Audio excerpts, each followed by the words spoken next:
खाने पीने से क्षमा कीजिए और हमें शीघ्र जाने की आज्ञा दीजिए।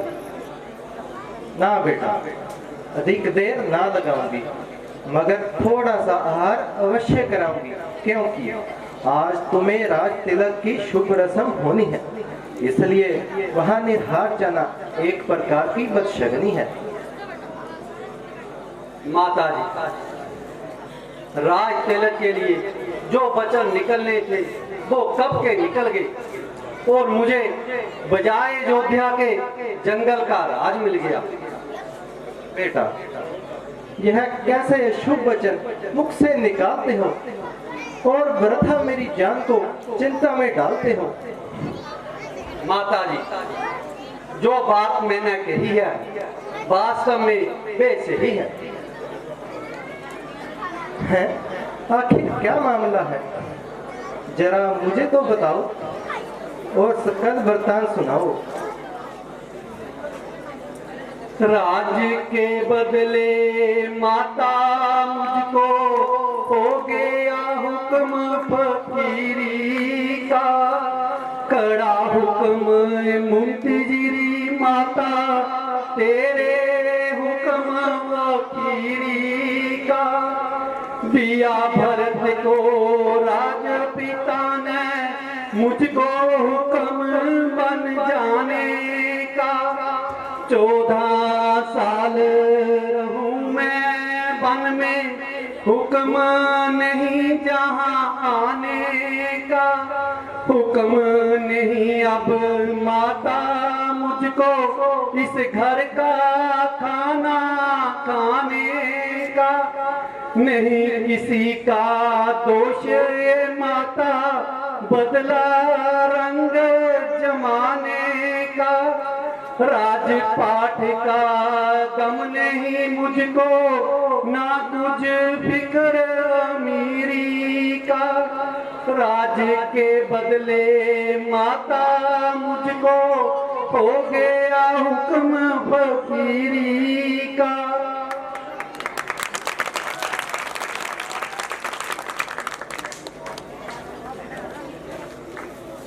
बेटा, यह कैसे शुभ वचन मुख से निकालते हो और वृथा मुझको पापों के गड्ढों में डालते हो। यह तो तुम अच्छी तरह जानते हो कि संतान पर पिता की अपेक्षा तुम पर मेरा अधिक हक है। बेशक, तो इसमें क्या शक है? तो स्वामी जी की अपेक्षा तुम पर मेरा अधिक हक है। जब मैं मान चुका हूं तो इस बात का बार बार दोहराना व्यर्थ है। वाणी से या दिल से? दिल से नहीं, बल्कि सच्चे दिल से। तो अब आ गए ना काबू में। अच्छा, मेरा हुक्म है तुम बंद ना जाओ। मगर कोई कारण भी बताओ। फिर वही अगर मगर का सवाल। माता जी, मैंने आपकी दिली मंशा को समझ लिया है, मगर ये आपका बिल्कुल उल्ट ख्याल है।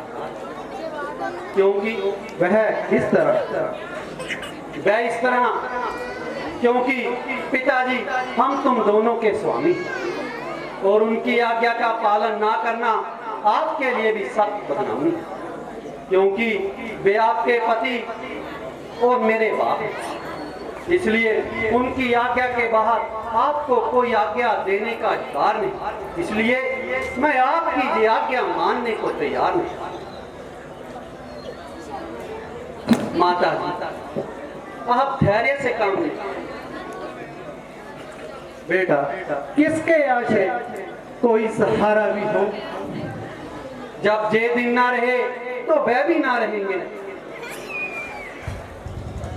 अच्छा बेटा, जिस तरह होगा अपनी जान पर जबर सहेंगे। मगर उस पराई बेटी को क्या कहकर समझाएंगे? जाओ जरा सीता को हमारे पास बुला लाओ।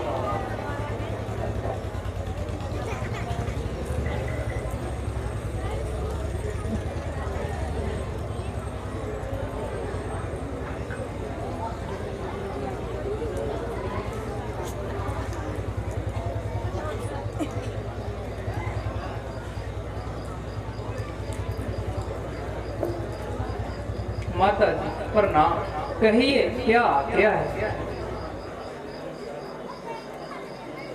बेटी क्या बताऊं और क्यों कर सुनाऊं, ऐसा पत्थर हृदय कहाँ से लाऊं, ये खुद ही बता देंगे और कुल समाचार। इस वक्त कोई शिकायत है?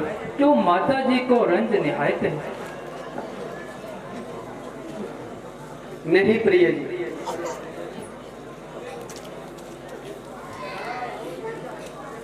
नहीं प्रिय जी, तुम पर तो उनकी सर्वदा नजर इनायत है और हर समय उनकी जुबान पर तुम्हारी फर्मो बरदारी की हिदायत है। तो फिर इस कदर रंज का क्या काम है? वृथा रंज करती हैं, वरना बात तो बिल्कुल साधारण है। यदि कुछ हानि ना हो तो मुझे भी बता दीजिए। प्रिय जी, पिताजी की आज्ञा से 14 वर्ष के लिए वन को जाता हूँ। सब ने तो आज्ञा दे दी, अब तुमसे आज्ञा चाहता हूँ। इसमें ना पिताजी का कोई दोष है और ना माता ककेई का कसूर। 14 वर्ष समाप्त होते ही तत्काल आऊंगा और एक भी दिन अधिक ना लगाऊंगा। प्राणनाथ, जो कुछ पिताजी की आज्ञा है उसके बारे में मुझे ना कोई इतराज है, बल्कि आप बड़ी खुशी से उनके हुक्म की तामील कीजिए और अपनी दासी को साथ चलने की आज्ञा दीजिए। यदि आपका वन में कार्य है तो मेरा अयोध्या में क्या काम है? प्रिय जी, तुम जंगल के कष्ट सहन नहीं कर पाओगे, वहाँ बहुत कष्ट होंगे। आपके चरणों में रहकर मेरे सब कष्ट नष्ट होंगे। वहाँ जंगली जानवर तुमको सताएंगे, हम उनसे अपना दिल बहलाएंगे। तुम मुसीबत के वक्त मेरी सहायता करो, जो आर्य स्त्रियों का धर्म है। तो मेरा साथ चलने का भी यही परिणाम है। प्रिय जी, तुम तो मंतक लड़ा रही हो और बात को कहीं से कहीं ले जा रही हो। स्वामी, मेरी आपके सामने मंतक लड़ाने की हरगिज ताकत नहीं और सच पूछो तो बात करने की लियाकत नहीं। पिताजी की आज्ञा का पालन करना हम दोनों के लिए आवश्यक है।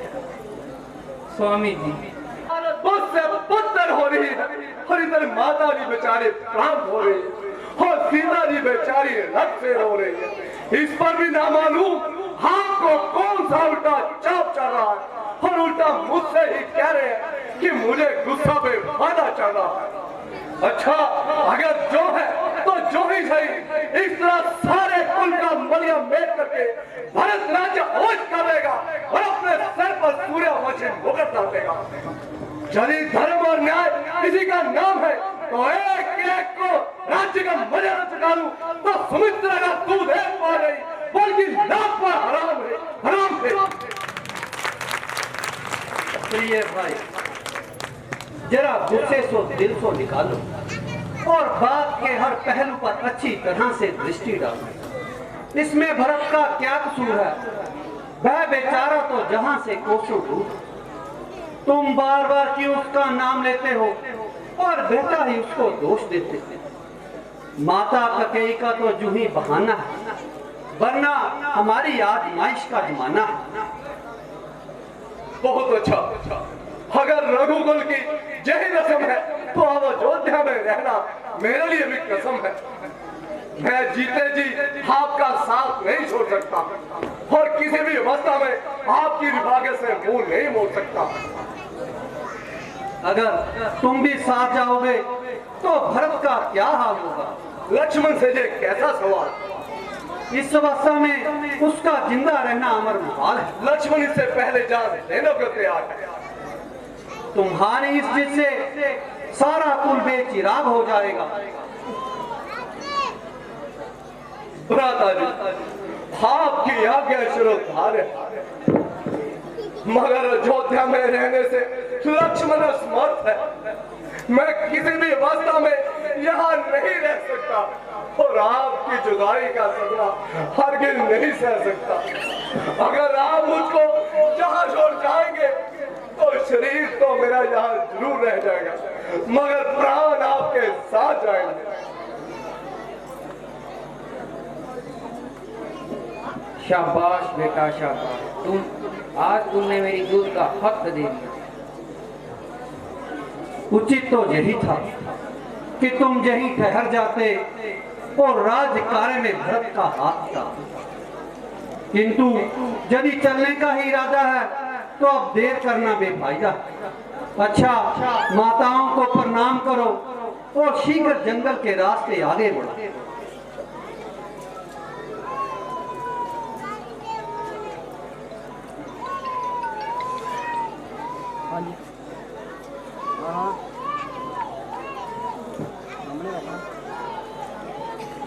आप कितने हैं? हाँ?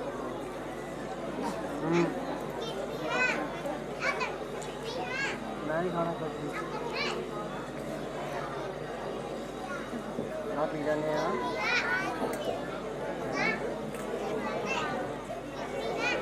हाँ बहुत सही रहे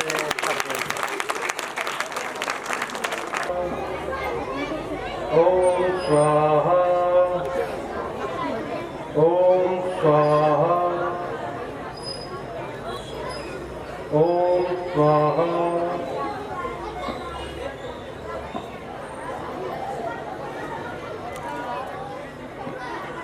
मुनिवर प्रणाम करता हूँ। चिरंजीवी रहो बस। आज किस प्रकार भूल कर आना हुआ? ब्राह्मण देव और निराशा में जब कुछ न सूझा तो आपकी शरण में चला आया। कहो श्रवण, ऐसी कौन सी निराशा आन पड़ी कि तुम मेरे पास चले आए? विप्रवर, माता पिताजी को लेकर बहुत परेशान हूँ। बहुत से उपाय किए कि उनकी नेत्र ज्योति लौट आए। बहुत दूर तक जितने भी वैद्य थे सबने जोर लगा लिया, परंतु उनका अंधापन ज्यों का त्यों ही रहा। और आप ही बताइए विप्रवर कि ऐसे पुत्र का क्या लाभ जिसके रहते माता पिता को जू लाचार रहना पड़े। बेटा, भाग्य बहुत बलवान होता है और तुम्हें गलानी करने से क्या लाभ? आखिर तुमने तो अपनी ओर से कोई कसर नहीं छोड़ी। परंतु ब्राह्मण देवता, ये मेरी हार्दिक इच्छा है कि मेरे माता पिता भी इस रंगीनियों से भरे इस संसार को देखें, और यदि ऐसा ना हो तो भगवान मेरी भी आंखें बिलक छीन ले। मैं भी इस दुनिया से देखने से आजीज हूं। बेटा, धैर्य से काम लो। कुछ रोग ऐसे होते हैं जो पूर्व जन्म में किए किसी दुष्कर्म की वजह से शरीर में आ थमते हैं। ऐसे रोगों का उपाय औषधियां नहीं। तो क्या उपाय है गुरुदेव? एक उपाय है श्रवण, परंतु है बेहद कठिन। आप बताइए विप्रवर। मैं माता पिता की सेवा में अपनी जान तक न्यौछावर कर दूंगा। बेटा, यदि तुम्हारे माता पिता को 360 तीर्थों के स्नान का फल मिले तो संभव है कि भगवान कृपा से उनकी नेत्र ज्योति लौट आए। मैं करवाऊंगा उन्हें तीर्थ यात्रा। श्रवण, कहना आसान है परंतु करना बेहद कठिन। और तीर्थ स्थान तो आर्यावर्त के कोने कोने में है। कैसे करवाओगे तीर्थ यात्रा अपने माता पिता को? जैसे भी हो गुरुदेव, मैंने निश्चय कर लिया है। आप जल्दी से शुभ मुहूर्त निकालिए। तो ठीक है, आने वाली पूर्णिमा के प्रथम पहर तुम यात्रा भ्रम कर सकते हो। जैसे आपकी आज्ञा मुनिवर। अच्छा ब्राह्मण देवता, मुझे आशीर्वाद दीजिए। यशस्वी बापत ईश्वर तुम्हारे मनोरथ पूर्ण करे।